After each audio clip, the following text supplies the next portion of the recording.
Paul. We have quite a bit of new data to share with your audience today. Archaeological finds that ends up proving out areas of the data that we talked about the last time. And we can go over.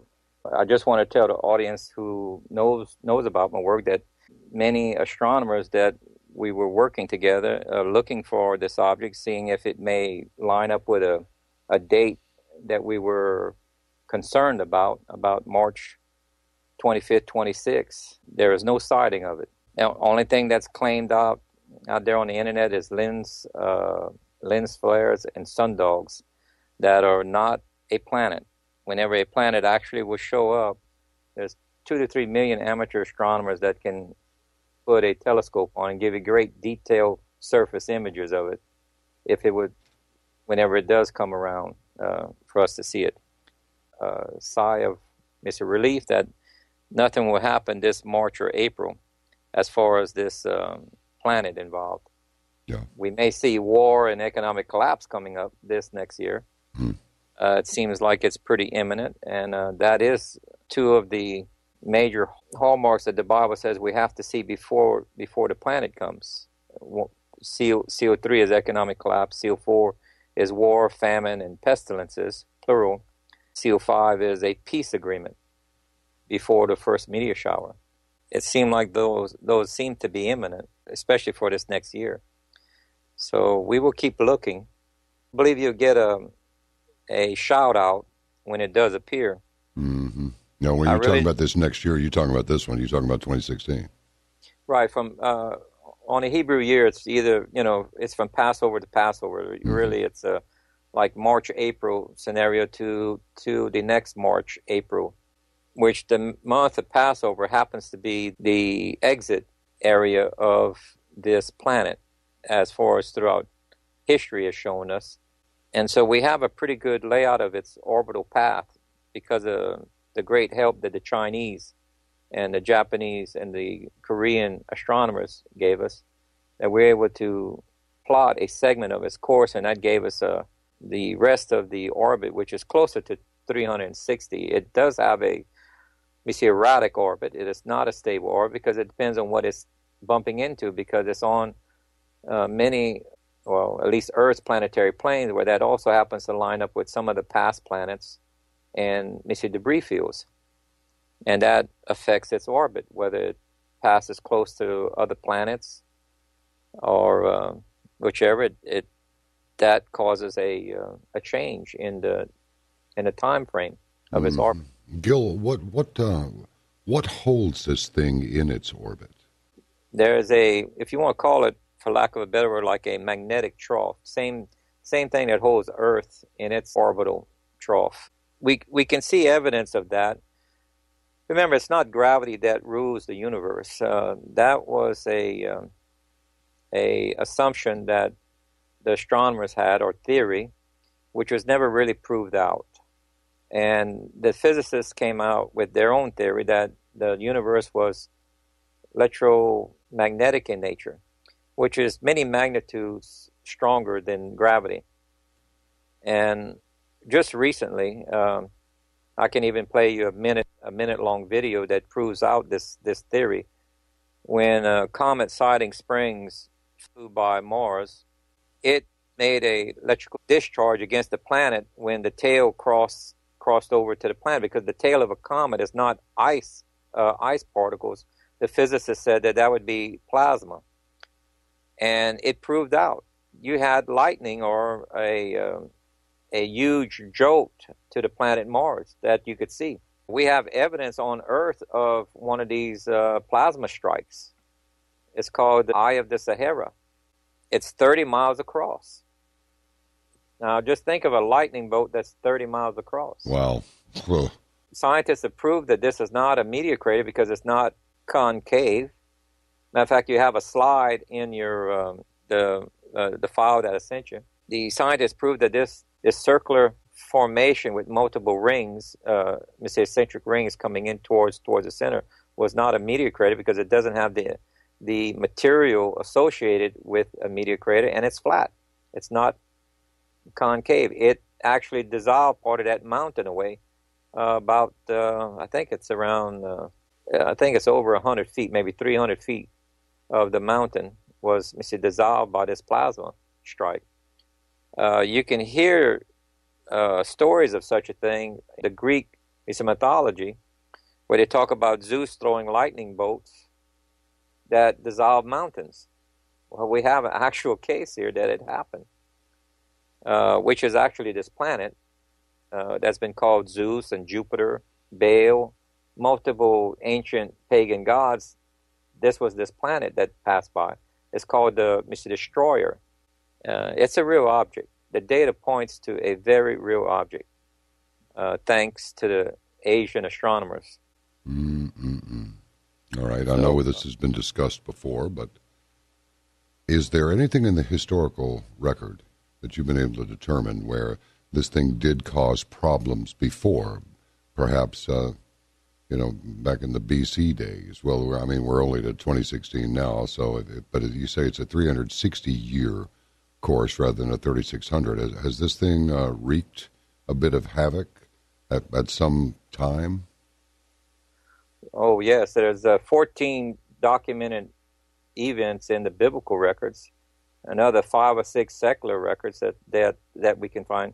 Events we can go through just quickly. There was Noah's flood. That actually happened. The impact from a meteor made the Gulf of Mexico, which in turn misejected on the opposite side of Earth about 71% of our crust, which happens to be the exact volume of our moon. And then the water receded into the void that was left, which is our oceans today. That's the reason why you had Pangaea. It was landlocked at the time. Oh. And that's the only way you can have that, because if the Earth was molten and spinning, wouldn't the continental crust be even across the surface? It wouldn't pile up only on one side and cause a wobble. That goes against physics. Mm-hmm. And then after that, you have the story of Sodom and Gomorrah, which now we have archaeologists have found the actual site of Sodom and Gomorrah. Dr. Steve Collins from the Trinity University in New Mexico, he's doing digs in Jordan at Tel El Haman, where he's found evidence that was the actual literal Sodom and Gomorrah. What's interesting about his findings is that the southwest corner of the town, which is a very large town he found, it takes up 50 acres or so. The buildings were blown off of their foundations like an explosion had happened. He found people in tortured positions as they died. Some people were slammed against the wall where their bones are shattered. Wow. And there's a layer of ash associated there. He did the testing of this ash, and it comes to find out that it's either a comet or a meteor that exploded over that region that destroyed the town. That's his findings. Mm-hmm. That's exactly what we were saying a year ago without his findings, keep in mind. And this proves out that Lot's wife was vaporized, in a way, just like we said, in that her shadow was left, and ancient man described it as, God had turned it to a pillar of salt.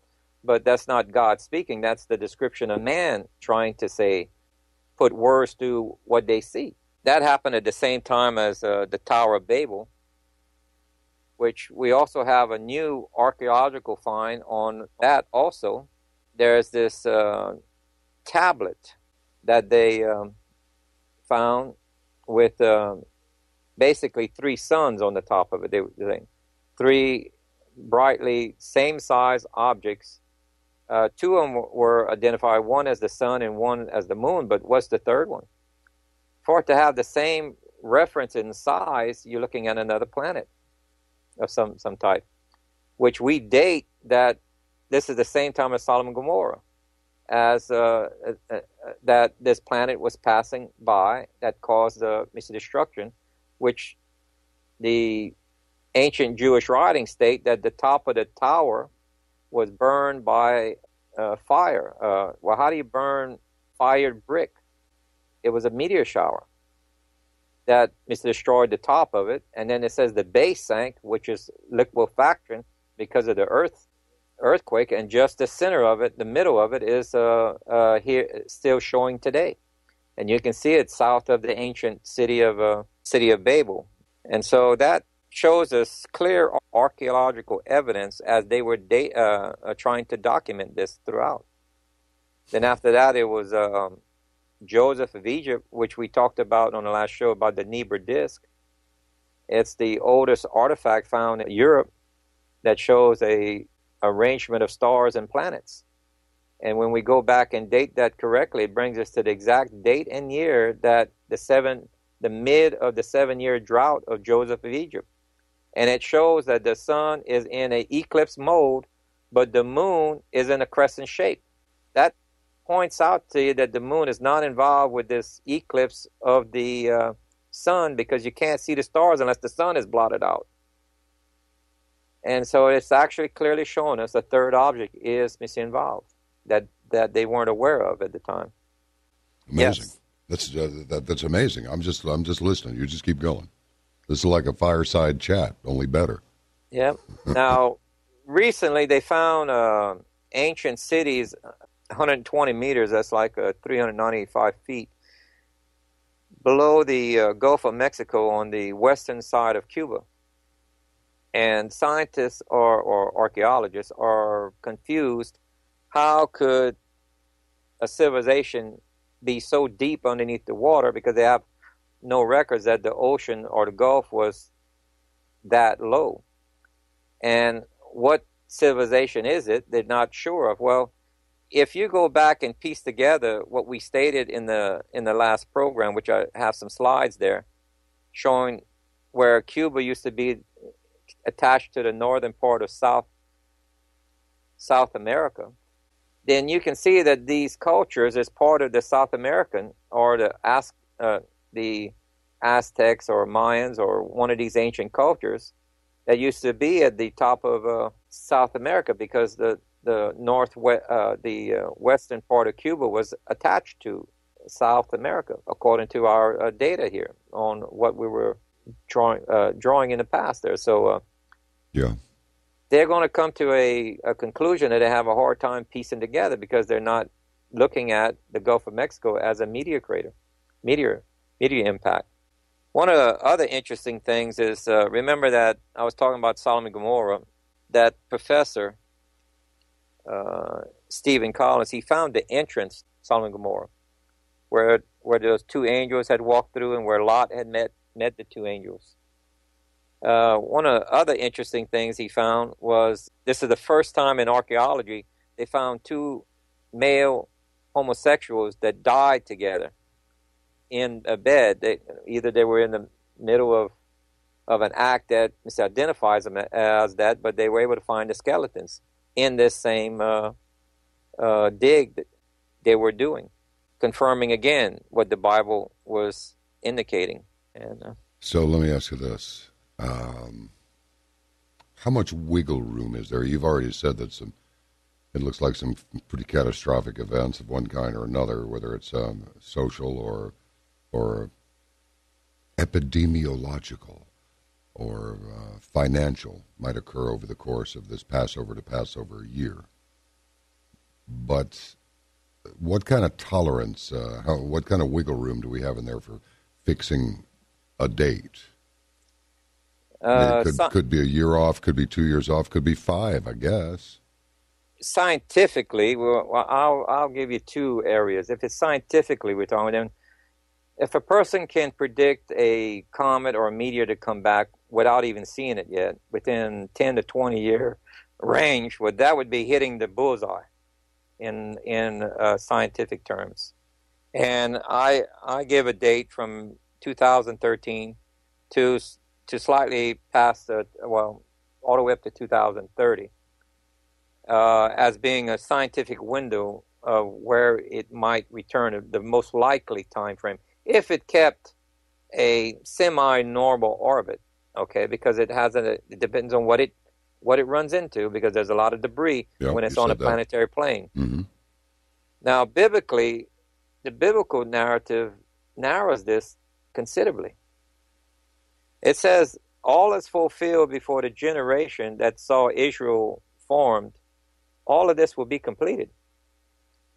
Well, when it was declared to be made a nation, which was 1947, and if you're at the age of 12, which is the age of accountability, being a witness in the biblical, you're 83 for this year, you'll be 84 this next year. It can't be the next Jubilee, which is a 50-year period. That generation would have died. And this generation is getting to the point where they're just about extinct.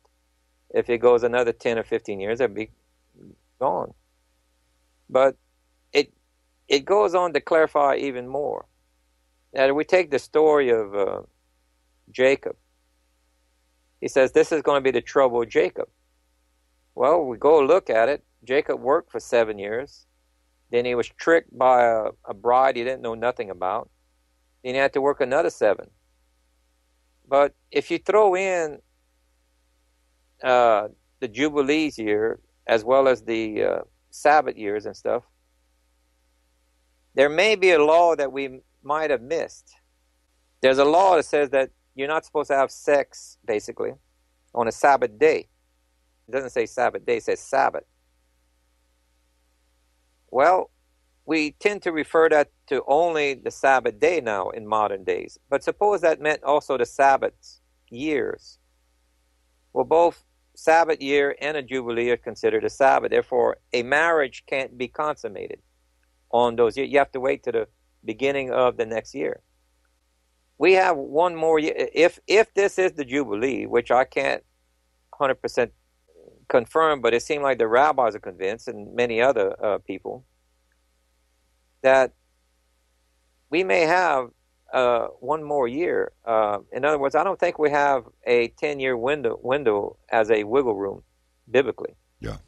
And keep in mind that the Bible says we have to see economic collapse, seal 3, and we've already seen seal 1 and 2. Seal 3 will be economic collapse, and we're looking at seal 4, war, famine, and pestilences. Somewhere in there, Damascus is going to be a ruinous heap where nobody will live there. They're still living there in sections, but eventually it'll get to where no one will live there. You're going to see a food shortage because of the economic collapse, as well as transportation being shut down. There's already inklings right now. If you look at the software that shows you the trafficking of cargo vessels and tankers, yeah, there's hardly any movement across the oceans. Hardly any at all. That's what I've been hearing now for weeks and weeks. Oh, that's a fact. If you look at the software that tracks this, they estimate that they have to put up in storage at least 30% of cargo containers and tankers. There's an overproduction of these tankers versus the volume that the market needs. So you're looking at quite a few businesses going out of business, basically, in the vessels industry that's transporting goods and oil. You're also looking at negative interest rate, which is, you can call this a soft bail-in, if you want to call it that. Yeah. When they start charging you to keep your money there, that would probably lead to a bail-in, which would then be an economic seizure, rationing of money, basically what it is. And then during the next seal, you're looking at rationing of fuel and rationing of food. And that's why the biblical rehearsal patterns tell you to, during the Sabbath and the Jubilee, is to store up food. These are rehearsal patterns. These not a feast. These are he's giving you instructions to follow. It says on the Sabbath and Jubilee, store up food. And money. He says, get out of debt if it's possible. I would say that this economic crash that's coming is going to fall within either the Sabbath year or Jubilee. Now, we're just about finished with the Sabbath, so it doesn't look like it's going to be finished. But there's Jubilees coming up, and again, I will just stress out that I can't tell the future. I can only stress that it greatly concerns me because of what we're seeing in the news and what the Bible literally says. We're seeing a match that's coming up here. Possible World War III with tactical nukes coming up. Both sides have said it. that they're willing to use tactical nukes. That's never happened before. Mm-hmm. And you will see millions of people die. Not some people you need to read the text quite carefully. It says a quarter of the world population will be under the threat of death, which is basically global terrorism that will spur. We will have some people dying, which will be in the millions, but we won't see 1.8 billion people die. You'll only see 1.8 people under threat of death, which is terrorism. And that's when Israel will become like a heavy millstone around the necks of the country. This little small nation, which is about maybe a third of my state, okay, in size, is that heavily weighed on all the other nations, on their economy, everything, because of terrorism. Who would have ever expected that, literally? Yeah. But here it is in the news, and it's about to happen. I think people made a grave mistake not taking biblical narratives more serious and more factual, especially these stories. It points to a real planet that has come through here. The Almighty uses, whether He's blessing you or judging you with it. It can be either. But He says in this next one, this is going to be a punishment. He says this next time it comes around is the most terrible event of the entire Earth's history. That includes Noah's flood. Noah's flood was not the worst. This coming event is. And here we are, living in it, living in that time. Yeah, yes. I keep thinking about it. That's interesting that you should say that. I was thinking that earlier. It's sort of like a hawk will come down and just kind of buzz a flock of pigeons, almost like, "Hey, you morons, are you paying attention?" And they'll all say, this thing just comes swooping through like, "Hey." And in the case of the human being, it's this planet that does it. So I take it, Gil, what we're saying here is that if we haven't heeded the signs up to this point, the next one's going to hurt. Extremely. It's going to be a record breaker. It's going to be the most extreme event that Earth goes through because of our modern technology is our Achilles heel. I can explain some of the things we might see under a plasma universe model, not a gravity ruled model. Well, please do, but give us a sense of the difference between those two. Sure. Well, in the biblical records, it indicates that this object has probably passed between the moon and Earth in the past during Joshua's long day, because him and his men, there's discrepancies in the ancient text. Some say it's 10 times larger than the moon, and some have said it's 50 times larger than the moon. I have yet to find the ancient documents where it claims it, but it came from reputable scholars, so that's why I'm saying this. And one was Mr. Emanuel Velikovsky, another one was Chuck Messler and such, and I greatly respect those gentlemen for their research. If this was a gravity-ruled model, as they claim with such large reach of gravity, then it should have grabbed onto Earth or the moon and taken us into deeper space, and this would have been the end of the story. Mm-hmm. But it didn't. And matter of fact, we know in Hezekiah's time it came close enough where it tilted the Earth 26 to 28 degrees. Same thing with Joseph of Egypt. Earth tilted 26 to 20. I can document 3 to 4 cases that Earth is tilted 26 to 28 degrees in tilt. It does not flip over in. It tilts.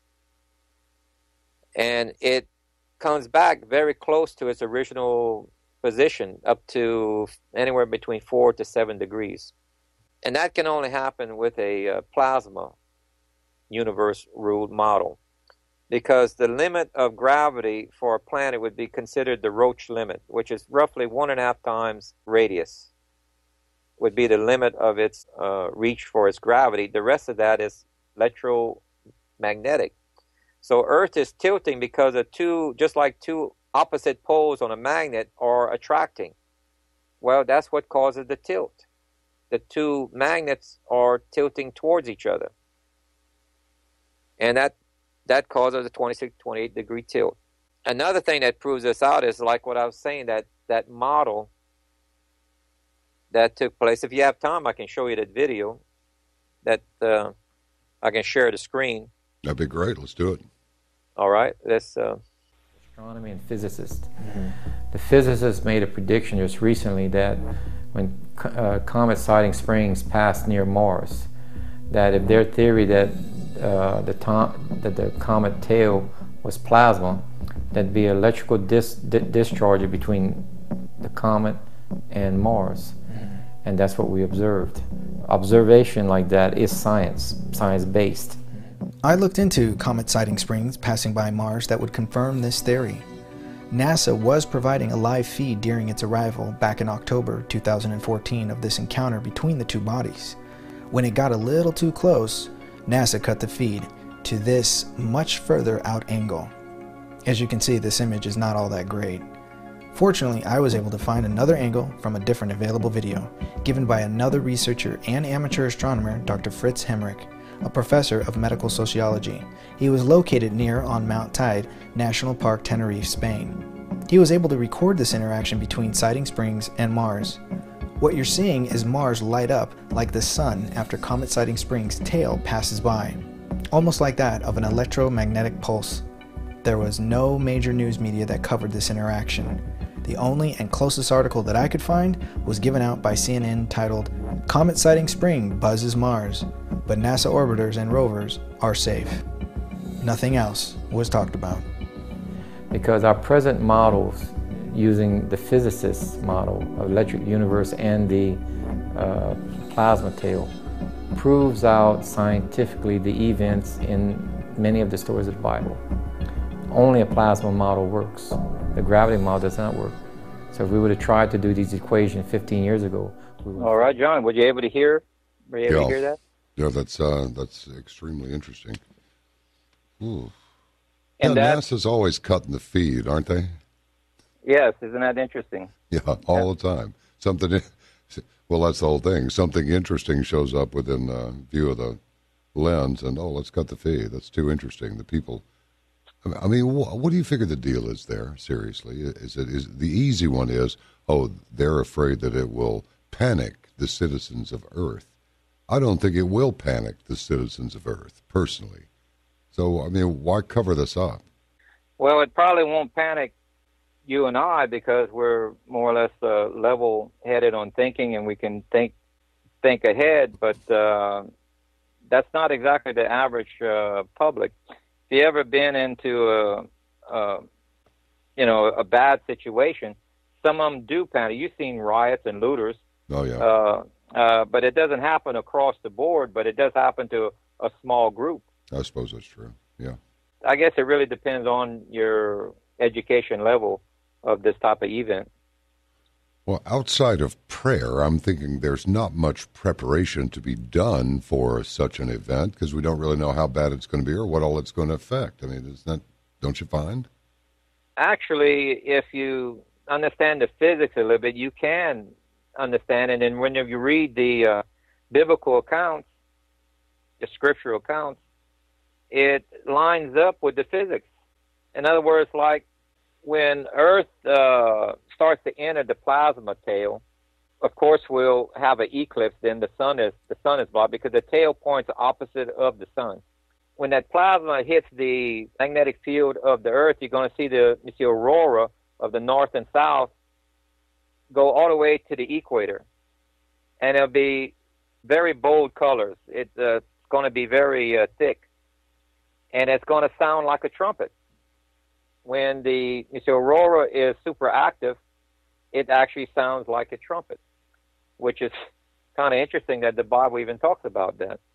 This affects our rotation.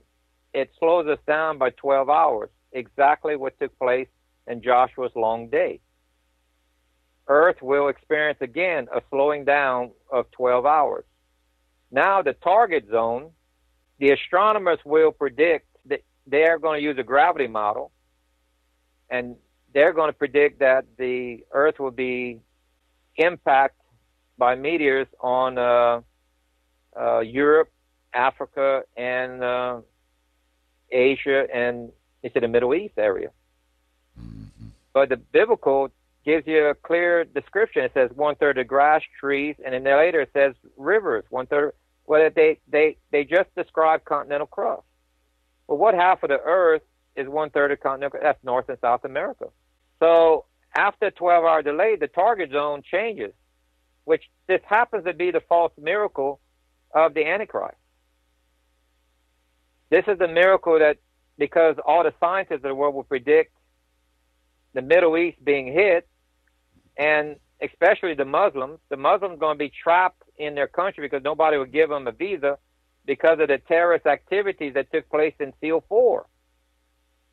So they're trapped within the borders of their own country trying to escape.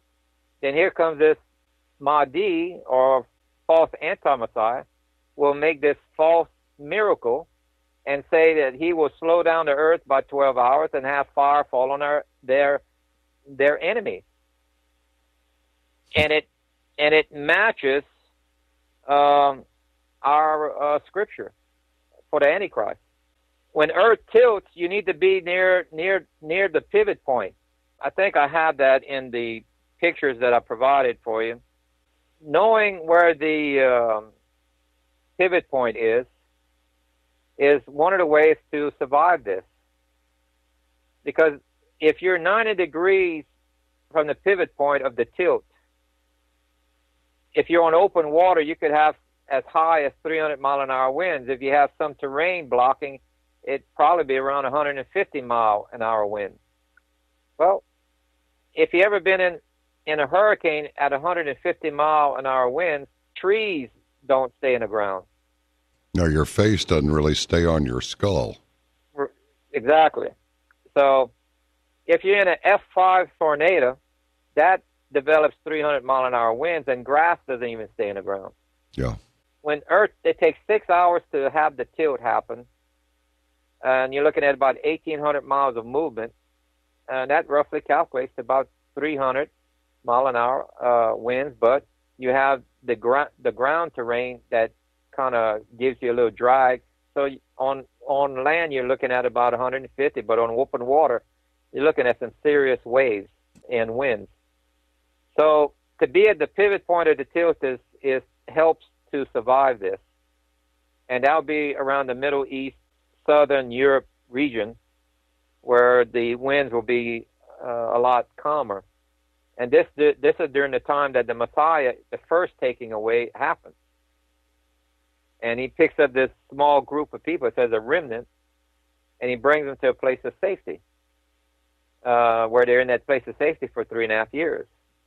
Then at the end of 3 is a second taking away, where you can be anywhere on earth, and you're brought to heaven. One of the interesting things Scripture talks about is that the 4 winds, remember the angels are sent out and stops the 4 winds? Yeah. Well, you can't stop the wind unless you stop the rotation, because the rotation is what causes the wind. Oh, yeah. It talks about a night which is twice as long, which that's what will cause. The Jerusalem side will have 12 additional hours of nighttime. The U.S. side, or American side, will have 12 extra hours of daylight. And the meteor shower in March is on the daylight side of Earth. 5 months later, the meteor shower is on the nighttime side of Earth, which would be, again, North and South America, but a little bit more towards the Pacific side, according to the data. And that's when a large meteor, the size of a mountain, hits Earth, which is wormwood. It's giving a description of a meteor the size of a mountain that hits Earth. It says Earth is hit, and it's wobbling so violently, it's like a hut in the wind. That's a viewpoint from space. How did they get that? You know? A meteor the size of a mountain. Right. Yeah, that'll put your planet through some serious changes. I say this flippantly, but it's like this is not. It'll be exciting. I take it that at that point your 401k becomes moot, doesn't it? Yep. So if you look at the data carefully, you can actually see where scientifically they're mentioning the things in the proper order. How can they do that if they didn't have any knowledge of the science yet? They had it correct. It's a plasma model, and they're basically stating it. We have some advanced knowledge given to us as whether or not we choose to use it or not is there. Yeah. And that's why he gives us a rehearsal pattern that requires you to be in Jerusalem for the Passover feast. This is going to happen during the Passover holidays, that you're required to be in Jerusalem, observing the Almighty's. These are not feasts of the Jews. He says, these are my feasts. These are his, and you will keep them forever, he says. These rehearsal patterns will be forever. And you're supposed to physically show up in Jerusalem on the time of Passover. So he's already given us the way, where to go, and he's given us the data as whether or not we choose to recognize it or not. It's a choice. That's pretty amazing. All right, so I don't mean to be a moron, but I'm thinking that's in Passover is going to be what, April? It runs somewhere between March and April. Yeah. And it's supposed to be dictated when the barley is ripe. Then you know that Passover falls on the 15th, mid of the month on a full moon. It's not something you can calculate ahead of time. Right now in the Netherlands, they have their season is 6 weeks early. The trees are blooming. Mm-hmm. That's 6 weeks ahead of time. This planet changes the seasons a little bit. So we have to be observant. We just can't use astronomy and say, okay, this is the equinox, and the odds are it's going to be that. No, you have to be observant. You have to look for the grain and see if it's ripe, because you can't use old grain to make the matzah for the Passover. It requires you to use new grain. He's very detailed on what he says to do, and it's whether or not you choose to follow it or not is a problem with them. Let me ask you this: if it's that was the moron factor there that I was referring to a little while ago, folks. I wax self-deprecating, every once in a while, just to maintain a little humility. But it's like, well, so when do we find out when it is Passover? That is March or April. I'm seeing like April 22nd, maybe. Well, it's near the equinox, and it says the grain has to be aviv. That's an agricultural term. That means whenever you go in the field. So you're saying it's not fixed. It's not a fixed date. You got to watch for when it's time. Basically, what's happening? What's happening on Earth is like when the crows are flying low and the grain's ripe in the field, so it's time for Passover. I mean, I'm not trying to be flippant here. I'm just trying to get a sense on how to figure out when this event may actually occur. That's what I'm trying to do.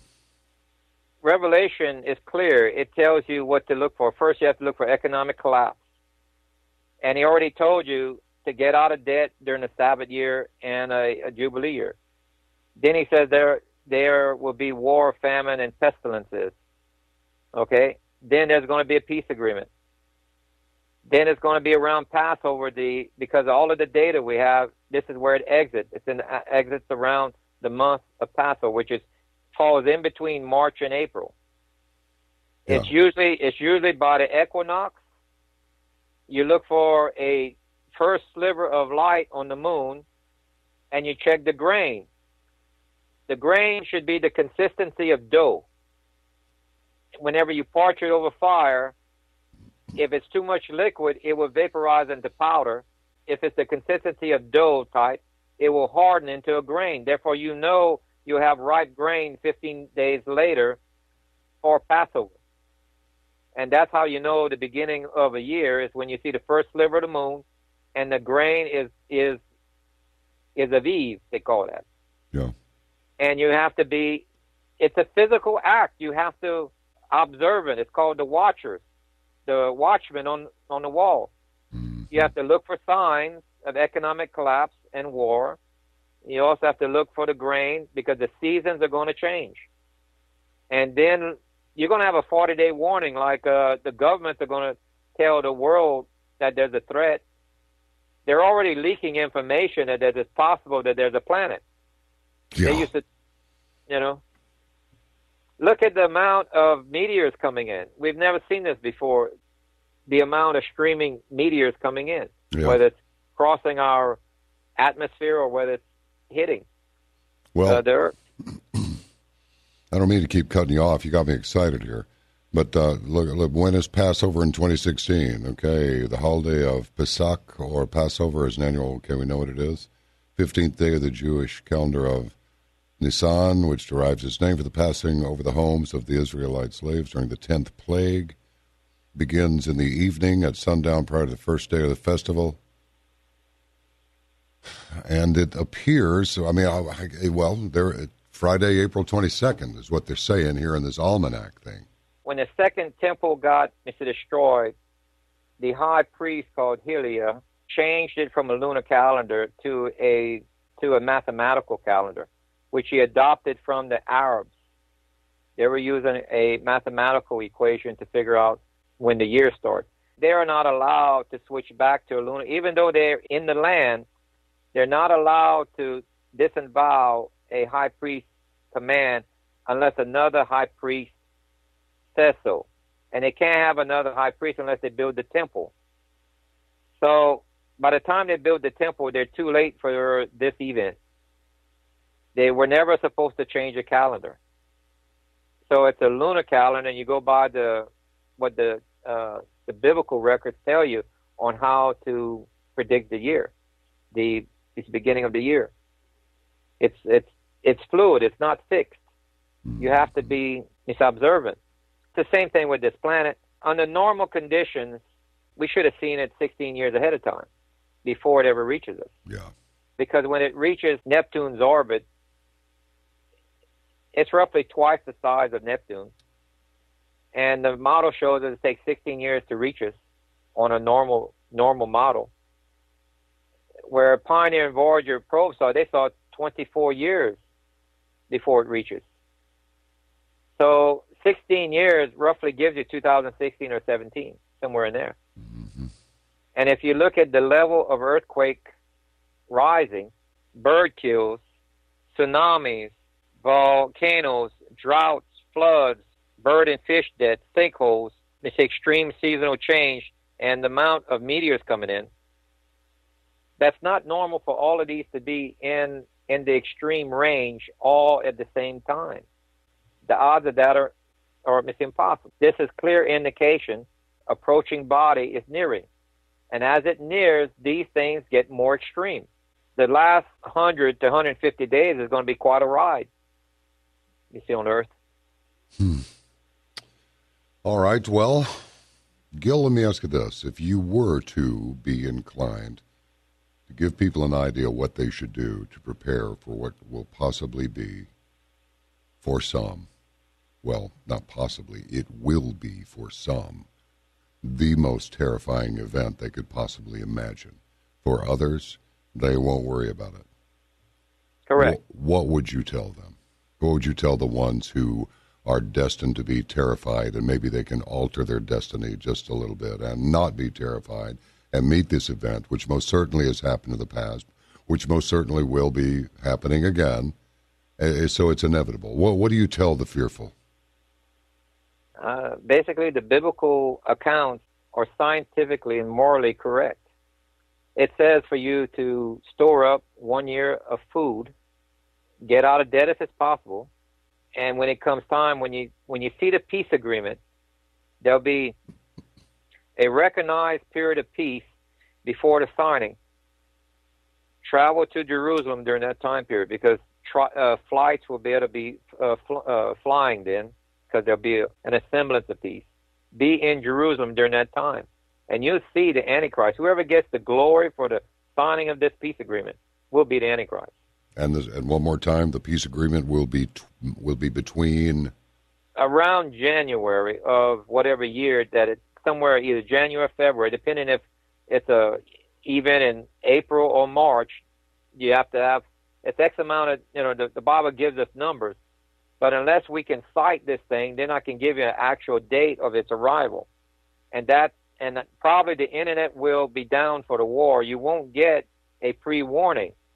Each person is on their own. They have to understand this and know what they're seeing in, as far as this war, famine, and what's in the sky and what to do.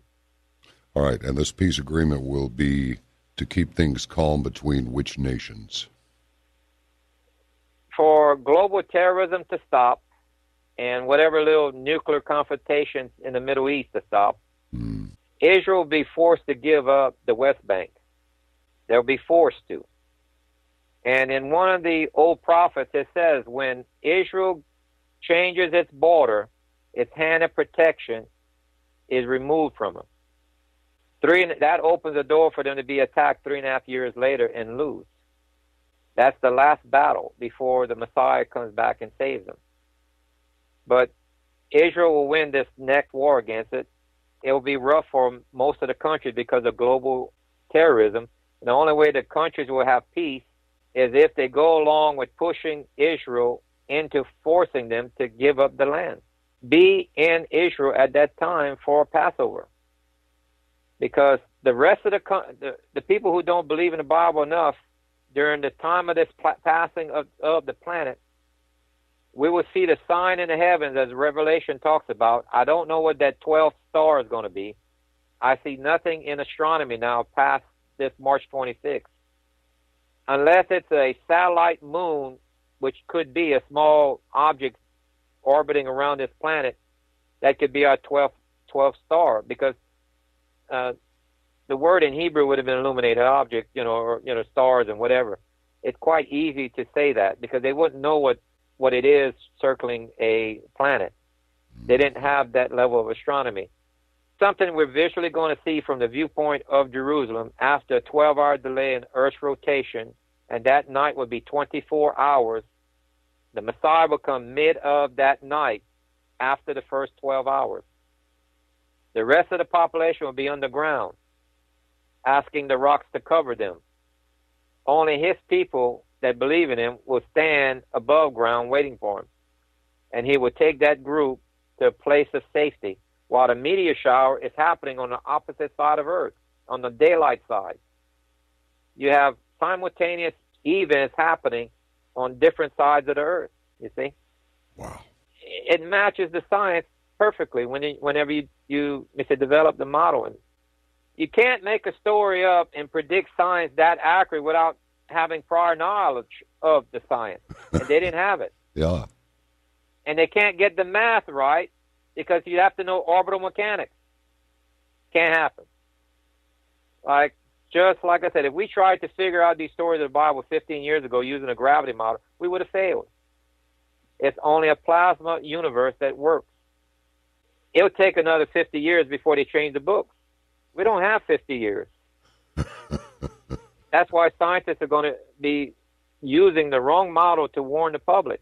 Mm-hmm. They will not have this 12-hour delay in their rotation of Earth because they think it doesn't happen. Wrong. Yeah. The tail of a comet is plasma, and it will shut down the energy coming into our north and south, just like a rheostat, dimming a light. Yeah. We lose 4.5 to 5.5% of the energy coming into north and south, compounded hourly, or we just come to a gradual slow, and we come to a complete stop with a complete 12-hour delay. And it says at this time, do not live along the coastline. It even names 3 towns on the Jerusalem coastline that's going to be flooded. It says don't live anywhere in the world on coastlines. And I live on the coastline at the moment. So Yes, you do. Yes, you do. Whenever the finances come around, I plan on moving. All right. I do take the data quite seriously because accuracy comes with repetitive data, and we have that. The stories are repeated in models that mathematically and scientifically we can prove out, and they are repeating different causes and different events. Because if it passes to the right of Earth or to the left of Earth, you get different causes. Like for Hezekiah, if you're looking at Earth and the sun at the same time, if it passes to the right of us, that's during the time of Joshua's long day and the time period of Revelation. If it passes to the left of us, that's the time of Hezekiah when the earth tilted. Earth didn't stop in its rotational spin. It just got, because we didn't go through the tail of the comet, we were ahead of it. And the magnetic field is what caused Earth to tilt while it was spinning. You see? So it depends on what side of Earth that it passes. Mm-hmm. And they couldn't have guessed that. No, they couldn't have gotten that right. That'd be a pretty good guess, wouldn't it? Consistently. Yeah. 14. That proves out the 3-hour eclipse during Yeshua's sacrifice. The moon is not involved with with that eclipse. A solar eclipse is usually caused by the moon, but that's a new moon. Well, Passover is on a full moon. The moon's on the opposite side of Earth. What caused a 3-hour eclipse when the moon can only give you 7.3 minutes? Mm-hmm. And it's on the opposite side, so it's not involved. It takes an object roughly 6.5 to 7.5 times the diameter of Earth to give you a 3-hour eclipse. That's what the model shows. Exactly. And then you can read in the text where it says there was earthquakes. It will cause it. But it didn't pass close enough to cause a tilting.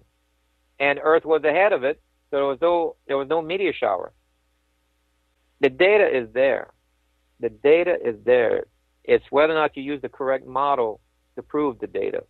And the plasma model does this. And sometimes I wish I had a Gulf Stream just in case I'm on short notice, you know what I mean?